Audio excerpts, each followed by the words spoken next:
Buenos días una vez más. Estamos nosotros ya entrando en la recta final de este curso de Cristo en el Antiguo Testamento. Hemos estado viendo ya en las últimas semanas diferentes temas en los cuales nosotros podemos encontrar al Señor Jesucristo en las Escrituras, ¿verdad? Hemos visto a Cristo en el tema de los pactos, lo hemos visto también en los nombres. Hoy lo vamos a ver en las profecías, también hemos visto en las apariciones o cristofanías. Les recuerdo una vez más que si alguno desea tener estas presentaciones, el documento, simplemente me escriben y yo se los puedo enviar para que tengan la plenitud de las citas, ¿verdad? Porque, por ejemplo, como pueden ver, nosotros solo la semana pasada pudimos ver una fracción y obviamente estas tampoco son listas exhaustivas, pero nos da una idea de que realmente hay bastante material en el que uno puede ahondar más. Ahora, cuando hablamos de la profecía, si hay algo que debemos aclarar. Usualmente a veces la idea que algunos tienen cuando escuchan la palabra profecía es en ese elemento de predicción. O sea, el profeta era el que anunciaba lo que vendría. Y ciertamente ese es un aspecto de la profecía, pero realmente en términos generales nosotros también la entendemos como toda aquella revelación que Dios daba por medio de los profetas, y no siempre era acerca del futuro o del juicio que estaba por caer, ya fuera en las tribus del norte o en las tribus del sur, sino que también era en general cualquier mensaje que el Señor daba por medio de sus profetas. Sin embargo, por el tema particular que estamos estudiando y para limitarlo, sí vamos a dejarnos hoy en esa área que tiene que ver con lo que el Antiguo Testamento predijo acerca de el Mesías y sobre todo en su ministerio terrenal. Pero entonces vamos a ver algunos aspectos generales de la profecía y luego veremos entonces algunos de estos pasajes. Porque lo que tenemos que ver es que el hecho de que Dios anuncie el futuro, no solamente para hacernos saber lo que será, sino para que nosotros estemos preparados para ello. El hecho de que el Señor nos diga qué será en el tiempo venidero debería llevarnos a prepararnos adecuadamente. Ninguno puede alegar en ese sentido desconocimiento. El Señor ha anunciado, ciertamente no con todos los detalles acerca de fechas y horas, pero sí podemos estar seguros de que lo que ha sido profetizado va a acontecer. Eso no va a cambiar. Y por lo tanto está ese llamado, ¿verdad? Como el Señor Jesucristo mismo le dijo a los discípulos: velad y orad para que no entremos en tentación. Velad y orad porque la hora también está cercana. El futuro profetizado es tan cierto como el presente. ¿Cuántas profecías del Antiguo Testamento ya han sido cumplidas? Bueno, esa es una pregunta algo difícil de responder, no por el hecho de que no podamos encontrar las profecías que han sido cumplidas, sino porque en particular a veces la manera en que se cuentan puede diferir entre las personas. Algunos dirán más de 300, más de 400 profecías. Algunos dirán un número menor si quizás uno abarca pasajes más extensos y quizás no los contamos versículo por versículo. ¿Verdad? Un ejemplo es el Salmo 22, que nos da muchos detalles. Podríamos verlo como un solo pasaje o podríamos verlo como diferentes eventos que son anunciados. En todo caso, evidentemente no nos va a dar chance para ver cada pasaje, hoy tampoco. Pero notemos esto en particular. Hay un gran parecido entre lo que nosotros vivimos con lo que vivieron los santos en el Antiguo Testamento. ¿A qué me refiero? Los santos del Antiguo Testamento fueron salvos, y la salvación siempre es por la fe, pero fueron salvos por la fe en un Cristo que no habían visto, pero que sabían que vendría. Pero para nosotros la situación tampoco es muy distinta. Obviamente históricamente ya tenemos el referente de que Cristo ya vino, pero igualmente somos salvos por la fe en un Cristo que tampoco hemos visto con nuestros ojos, pero que también sabemos que vendrá. Entonces vemos que en un sentido nuestra situación es bastante similar. Ambos esperamos al Mesías. Nosotros lo que esperamos es que regrese porque ya vino, pero sigue siendo la misma fe en uno que aún no hemos visto con nuestros ojos físicos, pero sí por medio de la fe, de la vista espiritual que el Señor concede. También podemos ver que la profecía tiene o sirve para varios propósitos, que podemos hablar como el propósito de la profecía. Y en primer lugar, tenemos el mismo hecho de la gloria de Dios, que es para glorificar a Dios. ¿Por qué? Porque nos muestran que Dios siempre está en control del tiempo y de las circunstancias. Él es soberano. No debemos dejar de asombrarnos del hecho de que siglos antes los profetas pudieran anunciar, de nuevo, no con todos los detalles, pero sí con gran especificidad de todo lo que iba a ocurrir. ¿Quién puede anunciar lo venidero? Solamente Dios, porque Él está en control, porque Él es el soberano. Y eso tiene que llevar a que le demos la gloria a Él. Por ejemplo, dice Eclesiastés 3:14. Dice Eclesiastés 3:14: he entendido que todo lo que Dios hace será perpetuo. Sobre aquello no se añadirá, ni de ello se disminuirá. Y lo hace Dios para que delante de Él teman los hombres. Y lo hace Dios para que delante de Él teman los hombres. Debe llevarnos a temer que nada frustrará lo que Dios ha determinado. El juicio que ha anunciado ciertamente es verdadero. De hecho, en Isaías 41, Dios reta a los adoradores de los falsos dioses para que los invoquen y digan qué es lo que ha de venir. Los invito a buscar Isaías 41, versículos 21 al 24.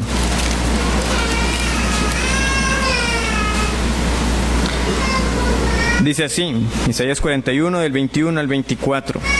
Alegad por vuestra causa, dice Jehová, presentad vuestras pruebas, dice el Rey de Jacob. Traigan, anúnciennos lo que ha de venir, díganos lo que ha pasado desde el principio, y pondremos nuestro corazón en ello. Sepamos también su postrimería, y hacednos saber lo que ha de venir. Dadnos nuevas de lo que ha de ser después, para que sepamos que vosotros sois dioses. O a lo menos haced bien o mal, para que tengamos que contar y juntamente nos maravillemos. He aquí que vosotros sois nada, y vuestras obras vanidad, abominación es el que os escogió. Ese es el reto que Dios, el Dios vivo y verdadero, da para todo ídolo. Anuncie lo que ha de venir. Muchos hombres falsos obviamente han salido con la intención de decir lo que será en el futuro.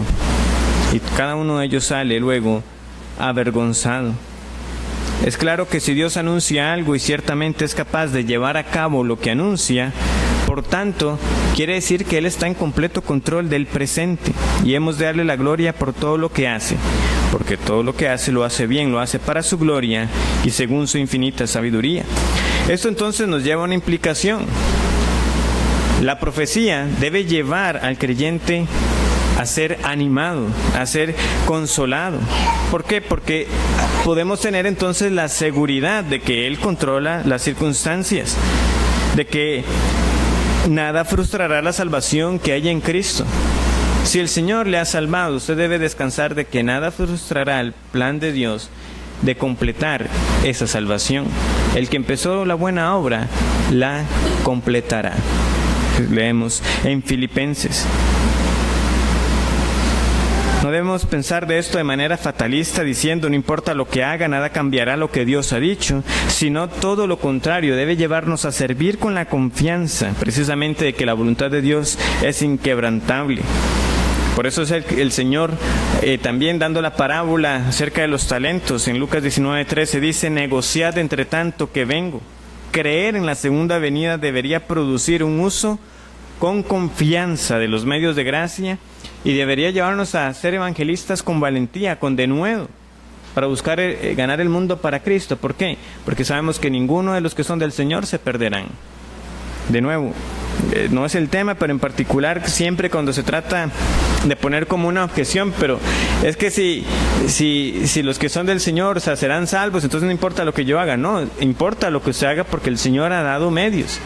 Pero entendemos que esa es la manera en que el Señor quiere hacerlo, con la confianza que en efecto nadie se perderá. Y podemos nosotros entonces salir y ser esos testigos fieles que el Señor nos llama. No va en contra del evangelismo, más bien, como ya también vimos eso en su momento, Muchas de las organizaciones misioneras fueron más bien establecidas por hombres que abrazaban las doctrinas de la gracia. También la profecía nos debe llevar a que nuestro deseo por su voluntad sea más intenso. ¿Por qué? Porque como yo sé entonces que lo que Él ha prometido es seguro, yo cada día lo voy a anhelar más. Lamentablemente a veces mostramos más expectativa por otras fechas, ¿verdad?, que se están acercando y uno ya no puedo esperar a que venga ese día.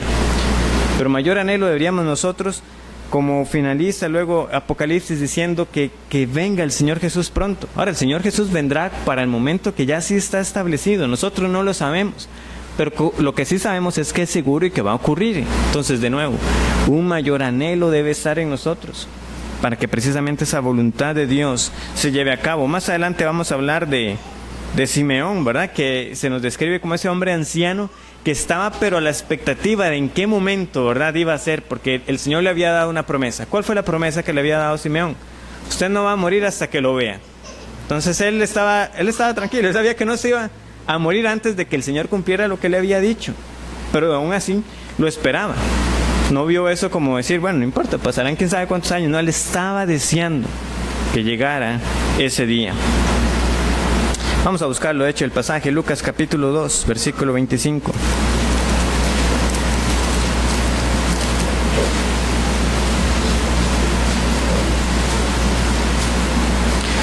Lucas 2, 25 dice así: Y he aquí había en Jerusalén un hombre llamado Simeón, y este hombre, justo y piadoso, esperaba la consolación de Israel, y el Espíritu Santo estaba sobre él. Y le había sido revelado por el Espíritu Santo que no vería la muerte antes que viese al ungido del Señor.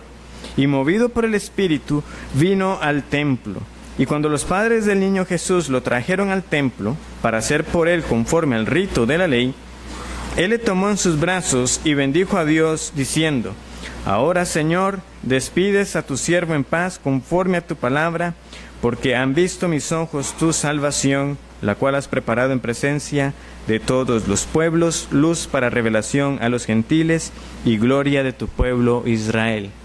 Ahora sí, ya me puedo ir en paz. Ese era el anhelo de él. Eso era lo que él esperaba ya para partir de este mundo. Ver cumplida la promesa de que vería con sus ojos al ungido.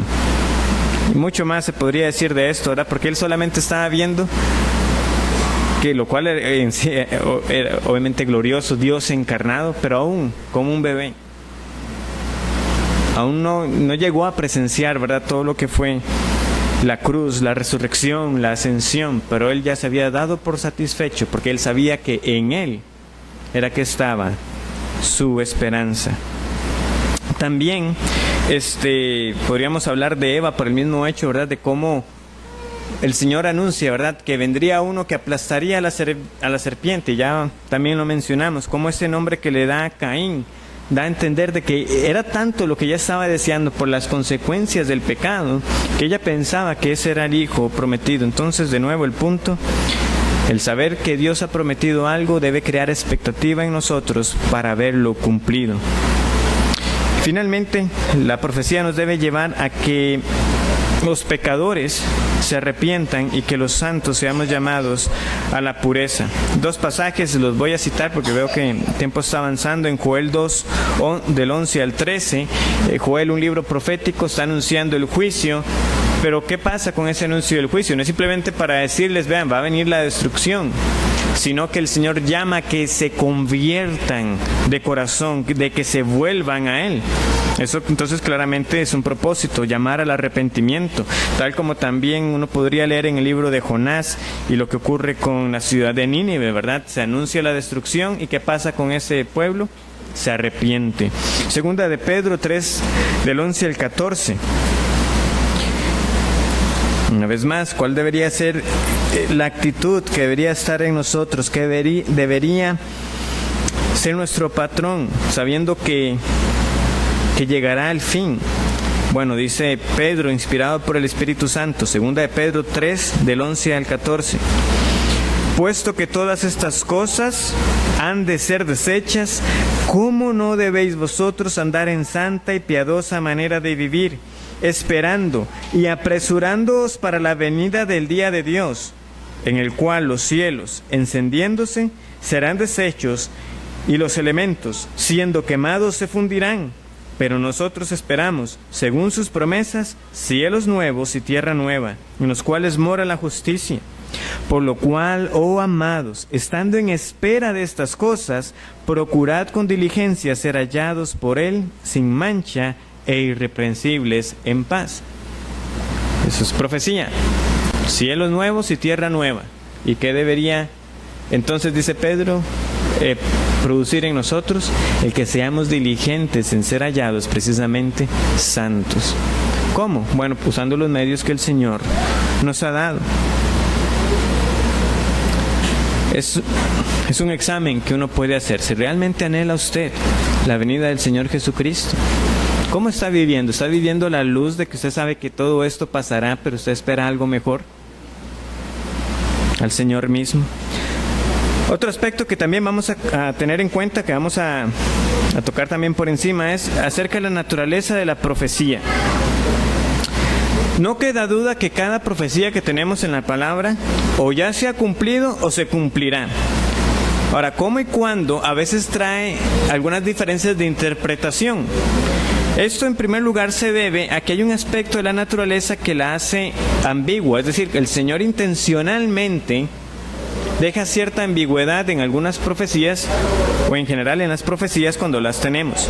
No estamos hablando de que sean falta de claridad, sino que ciertamente Dios dice, esto va a pasar, pero precisamente no nos da fecha, no nos da horas, por lo que a veces algunos se puede preguntar, ¿y cuándo realmente se cumplió esto?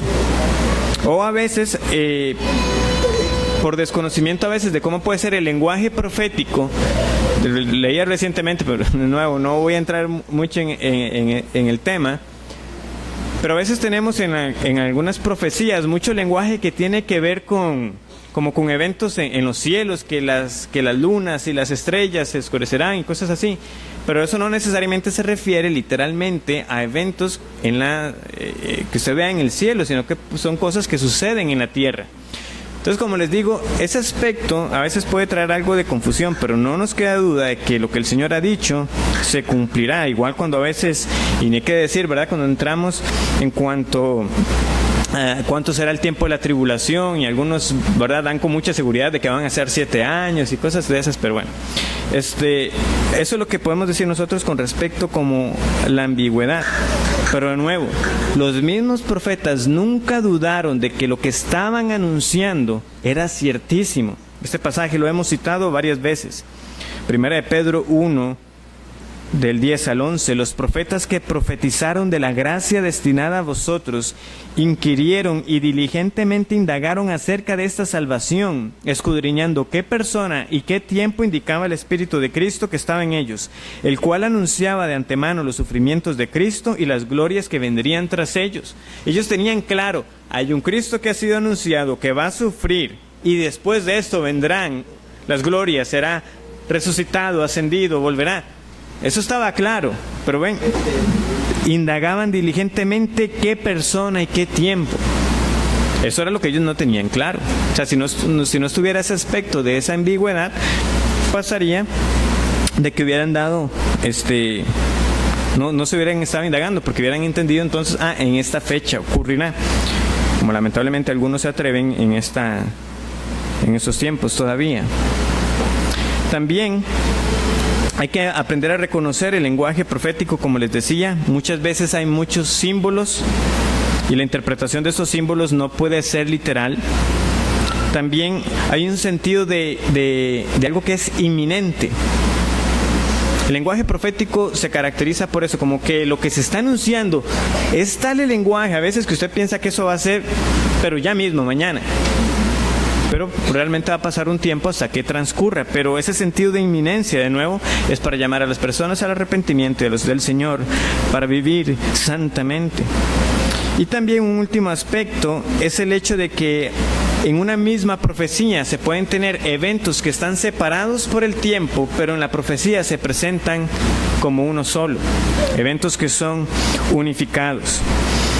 Un ejemplo, cuando Jesucristo está leyendo Isaías en Lucas capítulo 4, él se detiene en un punto. Vean lo que sucede. Vamos a Lucas 4:19.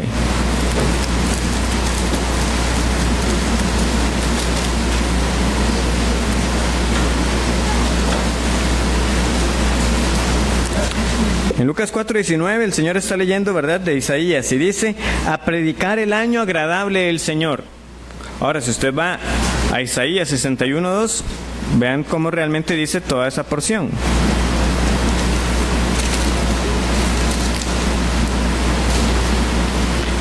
A proclamar el año de la buena voluntad de Jehová, o el año agradable del Señor, y el día de venganza del Dios nuestro. Pero esa parte no la lee el Señor. De nuevo, eventos unificados. El día de la venganza vendrá. Pero en este momento que el Señor leía, él está diciendo, eso se está cumpliendo. En ese momento se estaba cumpliendo Isaías 61:2, porque él estaba predicando el año agradable del Señor. ¿Quiere decir que el día de la venganza no iba a venir? No, iba a venir. Pero de nuevo, hay un espacio entre esos dos eventos. Ahora es el momento para predicar el Evangelio, pero vendrá el día del fin.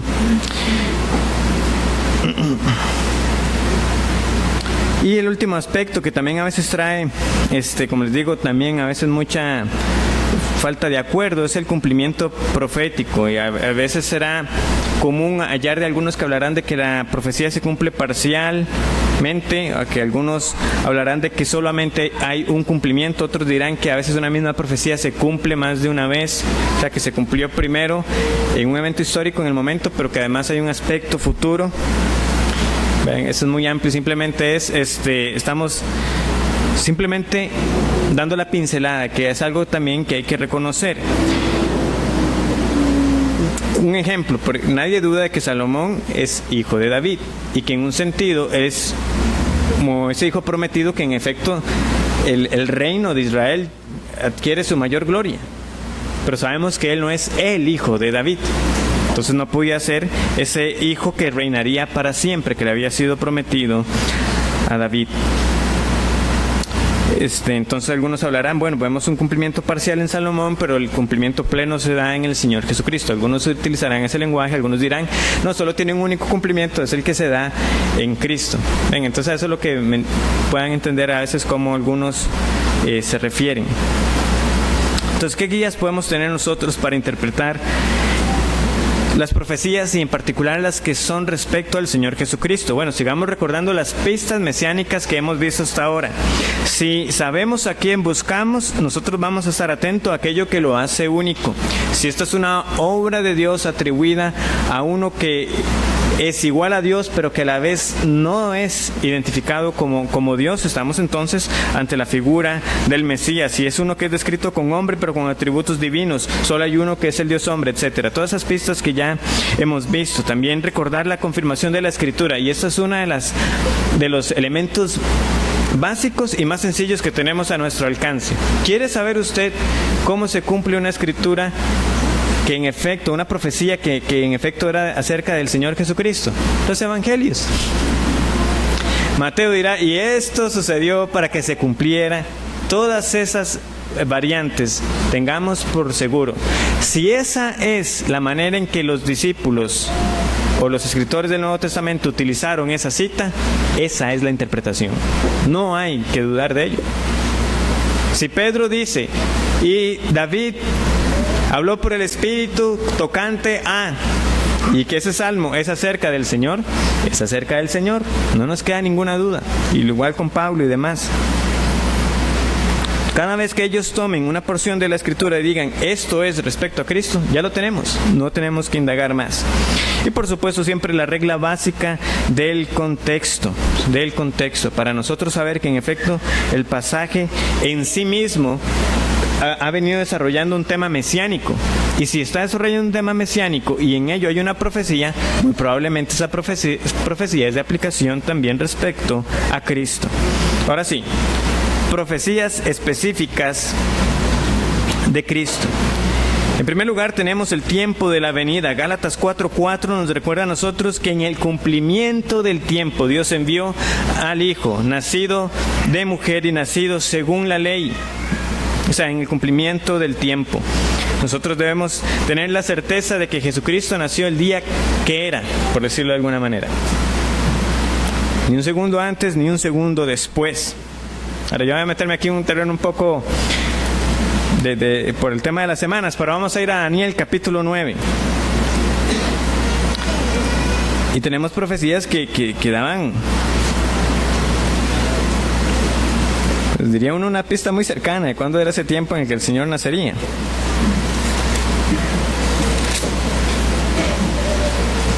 Dice Daniel 9 del 20 al 27.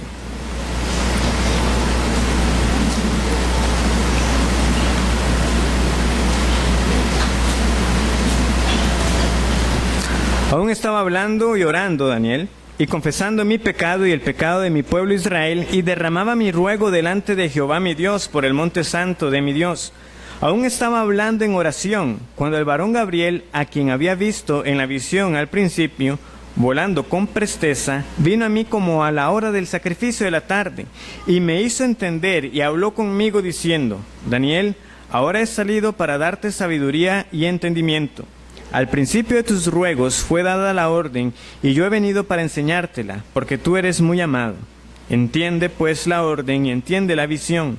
70 semanas están determinadas sobre tu pueblo y sobre tu santa ciudad, para terminar la prevaricación y poner fin al pecado y expiar la iniquidad, para traer la justicia perdurable y sellar la visión y la profecía y ungir al santo de los santos. Sabe pues y entiende que desde la salida de la orden para restaurar y edificar a Jerusalén hasta el Mesías príncipe, habrá 7 semanas y 72 semanas. Y 62 semanas, y se volverá a edificar la plaza y el muro en tiempos angustiosos. Y después de las 62 semanas se quitará la vida al Mesías, mas no por sí. Y el pueblo de un príncipe que ha de venir destruirá la ciudad y el santuario, y su fin será con inundación, y hasta el fin de la guerra durarán las devastaciones. Y por otra semana confirmará el pacto con muchos, a la mitad de la semana hará cesar el sacrificio y la ofrenda. Después, con la muchedumbre de las abominaciones vendrá el desolador, hasta que venga la consumación, y lo que está determinado se derrame sobre el desolador. Daniel sabía de los 70 años que habían sido profetizados por Jeremías. Si ustedes leen el inicio de la oración, leemos precisamente y vean esa aplicación de lo que estábamos hablando de la profecía. Vean lo que dice el versículo 2. En el año primero de su reinado, yo Daniel miré atentamente en los libros el número de los años de que habló Jehová al profeta Jeremías, que habían de cumplirse las desolaciones de Jerusalén en 70 años, y volví mi rostro. O sea, él está indagando la profecía. Ve que ese tiempo está cercano, ¿y qué lo lleva? Lo lleva a orar. Pero vemos aquí, ¿verdad?, que él estaba en esa oración cuando entonces ahora se le da esta revelación. No acerca de 70 años, sino acerca de 70 semanas. ¿Qué ocurre entonces en esas 70 semanas? Bueno, podemos ver nosotros entonces el primer aspecto del simbolismo. Es claro que las semanas aquí tienen que referirse a años. De hecho, el término en hebreo simplemente significa un grupo de 7. Está hablando de una unidad que equivale a 7. No está especificando que sean semanas de 7 días. Eso lo sabemos porque al final el versículo 26 nos está hablando de que se le quitará la vida al Mesías. ¿Y cuándo ocurrió eso? Bueno, eso ocurrió muchísimos años después. O sea, ciertamente esas semanas no pueden ser tomadas literalmente como 7 por 7, 490 días. No puede ser tomado de esa manera. Entonces, tenemos que interpretarlo como años. En segundo lugar, notemos que también estas semanas están distribuidas. Primero se nos habla de 7 semanas, luego de 62 semanas y por último, la última semana. Si las tomamos como años, como algunos lo toman, entonces estamos hablando de las primeras 7 semanas, 49 años, luego 434 años, y aquí, como yo les digo, serán 7 años la última semana. No vamos a meternos en ese tema. Solamente la última semana no se ha cumplido. ¿Cuándo se cumplirá? No sabemos. Por eso yo les digo, Algunos usan persuasivamente ese aspecto para decir que la tribulación 7 años. Pero vamos a dejarlo ahí. El punto es este tiempo. Y es que algunos entonces dicen, bueno, si tomamos el tiempo en que esta profecía le fue dada a Daniel, y vean, yo no he hecho estos cálculos, simplemente confío en que el autor es un autor serio, porque no todo el tiempo los años se han medido como nosotros los medimos, ¿verdad? Con años de 365 días. Antes era muy común que el calendario solar fuera de 360 días y 5 días festivos.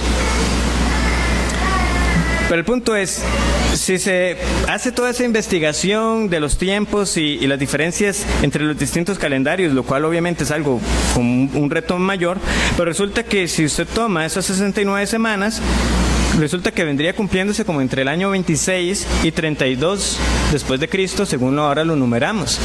Y ese fue el año en que entonces, que se nos dice aquí, y al final de esas semanas se le quitará la vida al Mesías.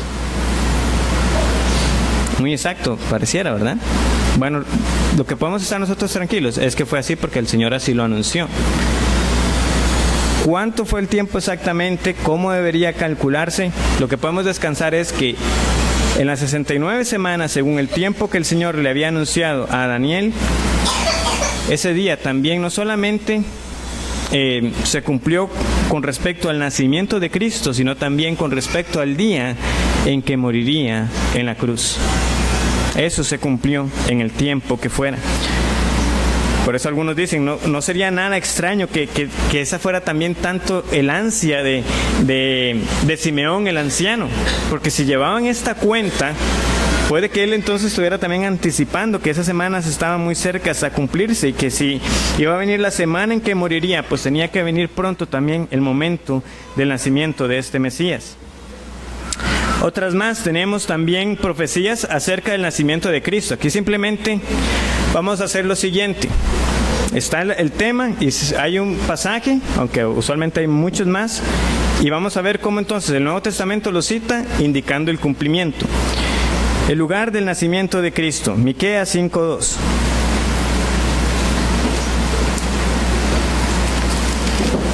Dice así, versículo 2, pero tú, Belén Efrata, pequeña para estar entre las familias de Judá, de ti me saldrá el que será Señor de Israel, y sus salidas son desde el principio, desde los días de la eternidad.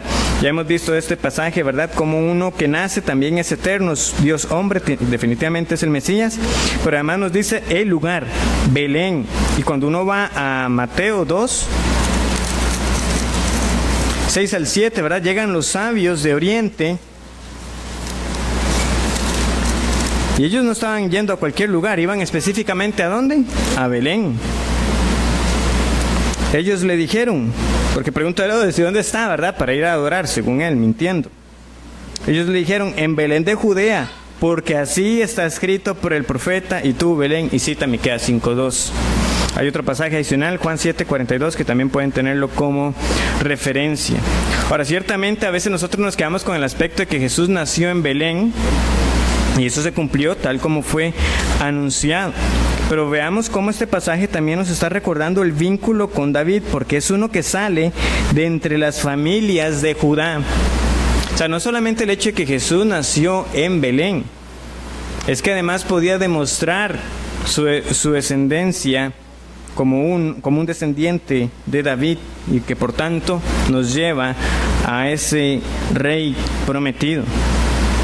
Pero el hecho de que naciera exactamente en Belén, una vez más, es Dios en control absoluto de cada circunstancia. Miqueas dijo, será en Belén. ¿Y dónde ocurrió? En Belén. El nacimiento virginal de Cristo. Isaías 7:14, ¿verdad? Y aquí la Virgen concebirá. Pasaje por excelencia. Ya lo vimos por el tema de los nombres. Emmanuel, Dios con nosotros. Pero si queda alguna duda, Mateo 1:22 al 23... lo hace bien claro.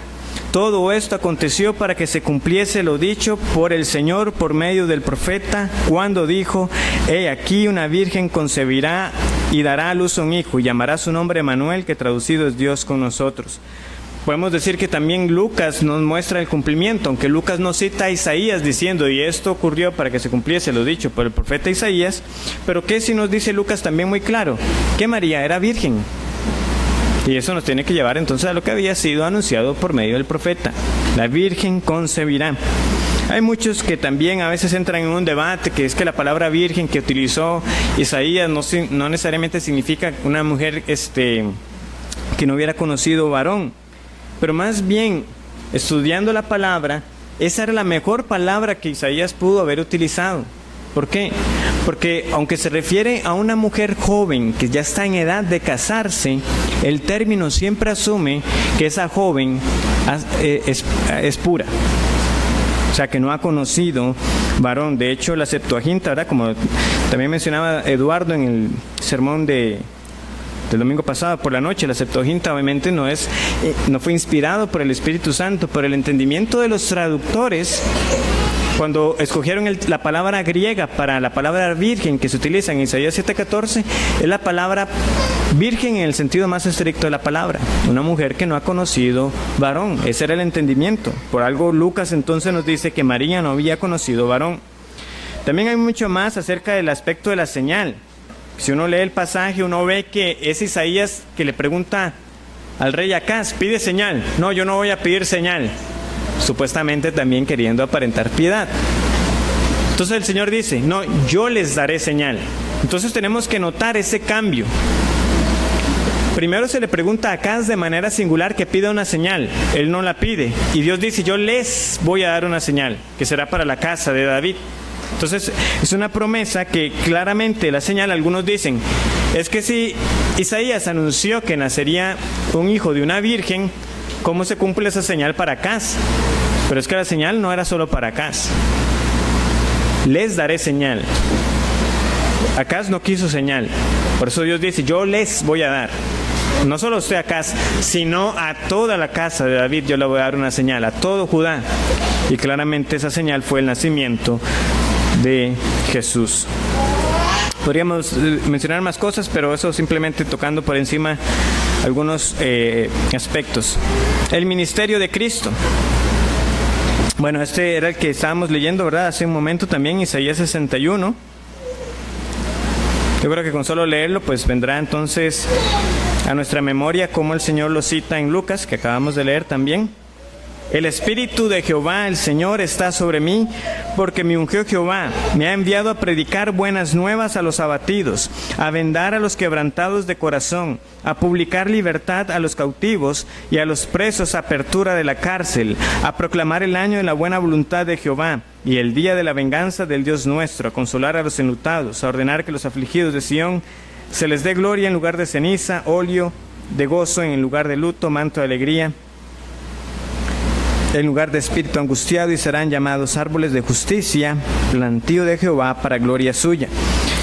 Cuando vamos a Lucas capítulo 4, el Señor, ¿verdad? Como vimos, estaba leyendo de esta porción de la Escritura, pero él dice el versículo 20, y enrollando el libro, lo dio al ministro y se sentó, y los ojos de todos en la sinagoga estaban fijos en él. ¿Y qué es lo que dice el Señor?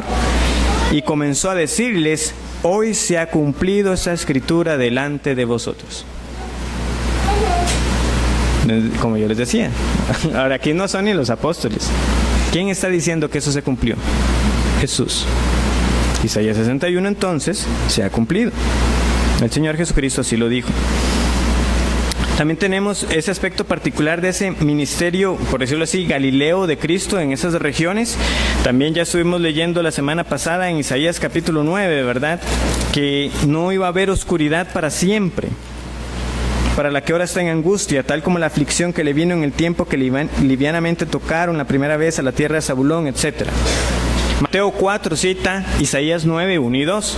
Eso nos demuestra que Isaías 9 tiene una aplicación mesiánica. Y ya vimos que esos nombres entonces de este hijo que es nacido, ciertamente se refieren a Jesús. Él es el admirable consejero, Él es el Dios fuerte, Él es el Padre de la eternidad, Él es el príncipe de paz. Pero no es solamente el hecho de que nos lleva a los nombres de Él, es que donde el Señor realizó la mayor parte de su ministerio fue precisamente en estas tierras. Fue en estas tierras de Capernaum. lo que se llama Genezaret, es donde históricamente estuvo Zabulón y Neftalí. Entonces vemos que ciertamente se cumple también ese aspecto. Por algo lo citó Mateo. El hecho de que Jesús estuviera en Capernaum, en Galilea, fue para que se cumpliera Isaías 9, del 1 al 2. También podemos hablar de que Juan 1, 4 y 5, cuando nos dice que la luz resplandeció, también hay un eco, ¿verdad?, de Isaías 9. No habrá oscuridad. Vino la luz. Vino la luz. La entrada triunfal de Cristo, otro pasaje, ¿verdad?, también conocido, Zacarías 9:9.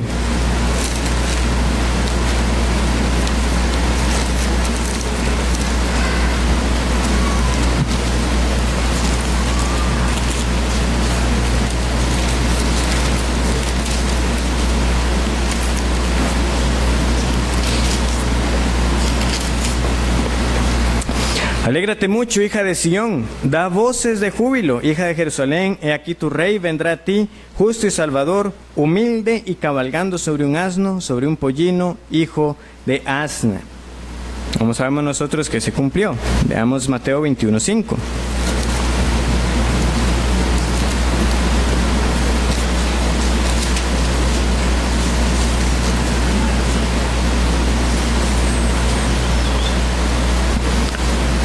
Versículo 4 dice, Mateo 21:4, todo esto aconteció para que se cumpliese lo dicho por el profeta cuando dijo, decid a la hija de Sión, he aquí tu rey viene a ti, manso y sentado sobre una asna, sobre un pollino, hijo de animal de carga.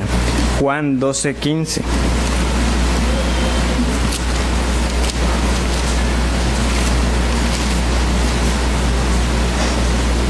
Y halló Jesús, versículo 14 igual, y halló Jesús un asnillo y montó sobre él, como está escrito, no temas, hija de Sión, y aquí tu rey viene montado sobre un pollino de asna. Vean lo que dice el versículo 16, adicionalmente.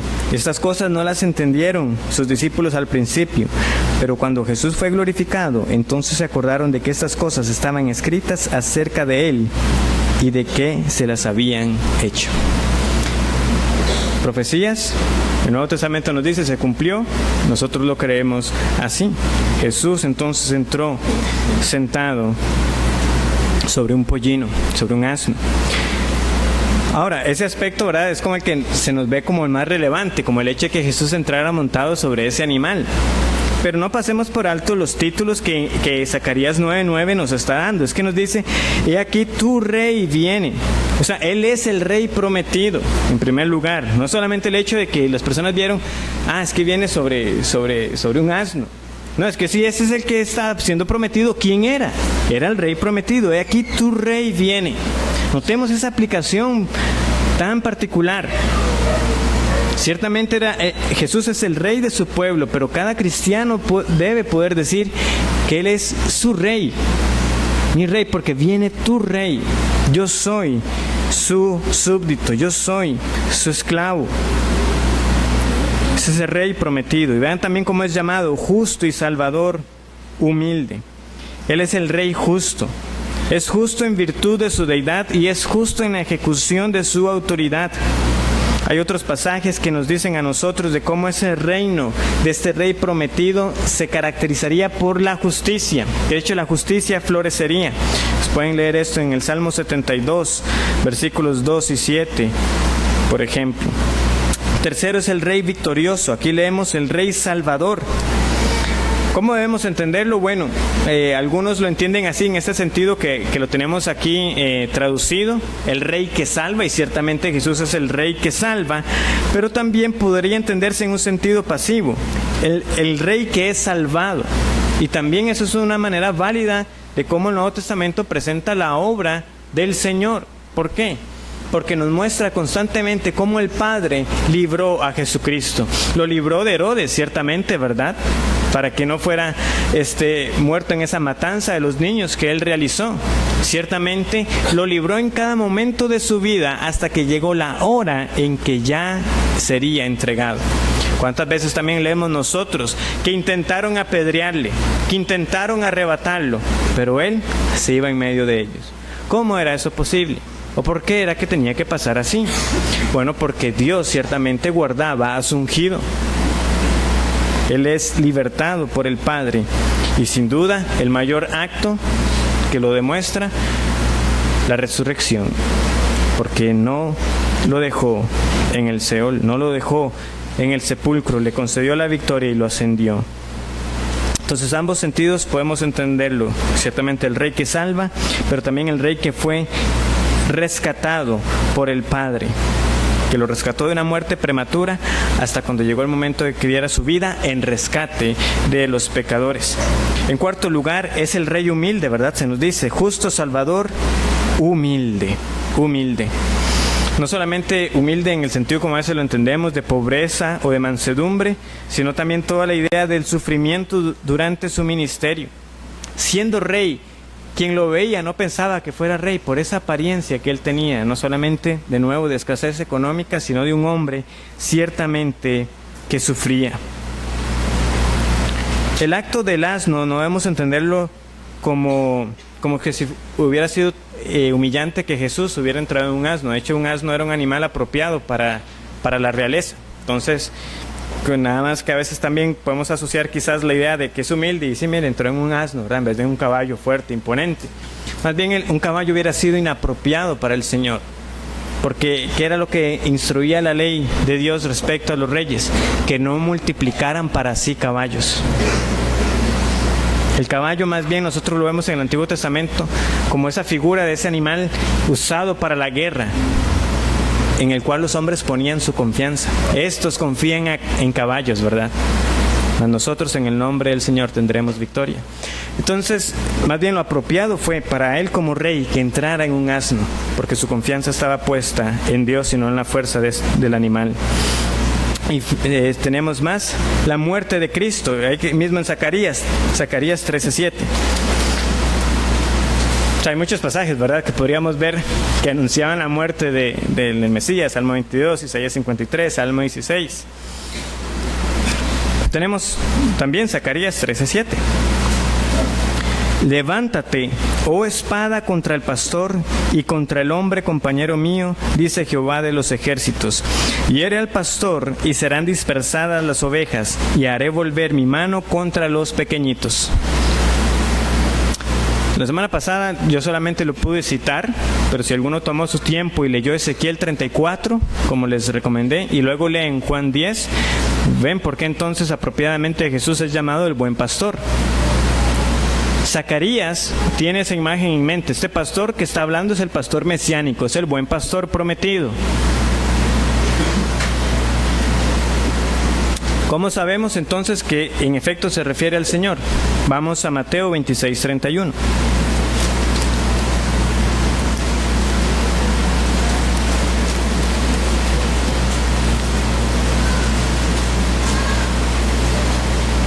Eso ocurre después de la institución de la cena del Señor. Han cantado el himno y dice el versículo 31, entonces Jesús les dijo, todos vosotros os escandalizaréis de mí esta noche, porque escrito está, heriré al pastor y las ovejas del rebaño serán dispersadas. ¿Quién hiere al pastor? Según Zacarías 13:7. Dios. Levántate, oh espada. Fue la voluntad de Dios entregar al Hijo, para que entonces el buen pastor diera su vida por las ovejas. Vean, el tiempo me ha ganado. Sepultura de Cristo, Isaías 53:9. Los ricos, más con los ricos fue en su sepultura, ¿verdad? Vemos cómo José de Arimatea fue utilizado para que el Señor estuviera en un sepulcro que no había sido usado antes. La resurrección de Cristo, Salmo 16:10, y tenemos dos pasajes en Hechos, tanto Pedro como Pablo dicen que el Salmo 16 es acerca de Cristo. Ahora, dos rápidos comentarios para terminar. Dice, usualmente como lo tenemos nosotros, no dejarás mi alma. Ahí la palabra alma debemos entenderla como todo su ser, no solamente lo que entendemos alma. Por eso ellos usaron ese salmo, porque entienden que fue cuerpo y alma. No dejarás que mi alma o mi ser, mi cuerpo, quede en el sepulcro, que ahí Seol sería mejor entenderlo entonces como el sepulcro. Hay más profecías, ¿sí? Hay más profecías. Ahí tienen las tablas. El tiempo se nos ha agotado. Que esto entonces nos lleve a nosotros a recordar la fidelidad de Dios, cómo cumplió todo lo que anunció y cómo será fiel en llevar a cabo lo que aún está pendiente. El Señor les bendiga. Estoy para servirles.